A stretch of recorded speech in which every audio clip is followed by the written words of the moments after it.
16h20, c'est Virgile sur M.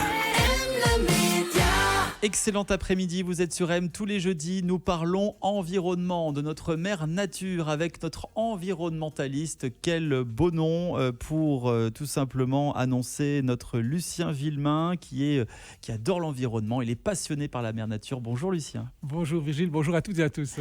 Alors Lucien, on va parler de fabrication. Plus on fabrique, plus on efface la vie sur Terre. C'est ce que vous dites d'ailleurs dans votre ouvrage Halte au gaspillage automobile. Quelle incidence la fabrication d'un objet a concrètement sur nos vies ? Oui, très important de bien comprendre ça. Un objet, en fait, lorsqu'il est devant nous, il est là, fait, on ne sera pas forcément... Il nous est utile, il peut être beau, il peut nous faire envie, mais on ne se rend pas forcément compte de ce que ça veut dire de le fabriquer. Et la fabrication d'un objet, la première étape, c'est commencer par la déforestation. Une déforestation pour aller chercher la matière première. Alors, déforestation pour la matière première, qui est donc quoi la matière première ? Donc, par exemple, le métal. D'accord. Donc, première chose, on doit aller chercher ce métal qui est souvent caché sous des forêts primaires, de l'autre côté du globe. Et première étape, c'est la déforestation.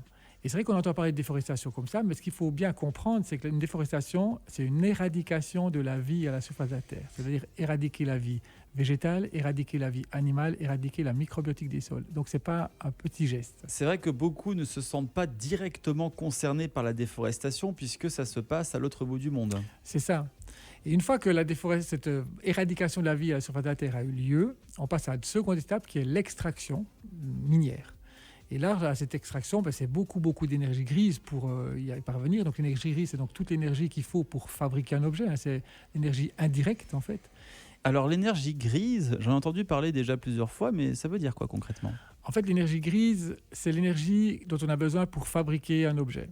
Chaque fois que l'être humain fabrique un objet, chaque fois on a besoin d'énergie, d'usines pour le faire, des usines qui sont très axées sur les énergies fossiles, donc qui rejettent en masse du CO2 dans l'atmosphère et ça a beaucoup besoin d'énergie. Ensuite, l'énergie grise, on la retrouve aussi lorsque l'être humain fabrique un pont, un tunnel, une route, une maison, un trou. Même un trou va générer de l'énergie grise parce que pour faire un trou, on a besoin de pelles mécaniques qui ont dû être fabriquées, donc qui sont bourrées d'énergie grise et qui ont besoin de pétrole pour fonctionner. On aura besoin de camions, des camions qui ont eux-mêmes beaucoup besoin d'énergie grise pour la fabrication et qui ont besoin de pétrole pour fonctionner. Et une fois qu'on a fabriqué nos objets et nos routes, là, on a toute une panoplie d'objets roulants que l'on appelle camions, voitures, etc., qui eux-mêmes sont bourrés d'énergie grise parce qu'ils ont dû être fabriqués et qui ont besoin de pétrole pour fonctionner. Donc l'énergie grise, c'est vraiment toute l'énergie dont nous, êtres humains, nous avons besoin pour fabriquer tous les objets qui nous entourent au quotidien. Absolument tous les objets qui nous entourent au quotidien ont besoin d'énergie pour être fabriqués. Donc toute cette fabrication crée aussi des substances chimiques.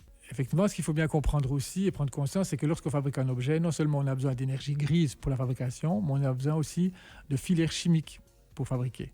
Et plus un objet est complexe, plus la filière chimique est imposante.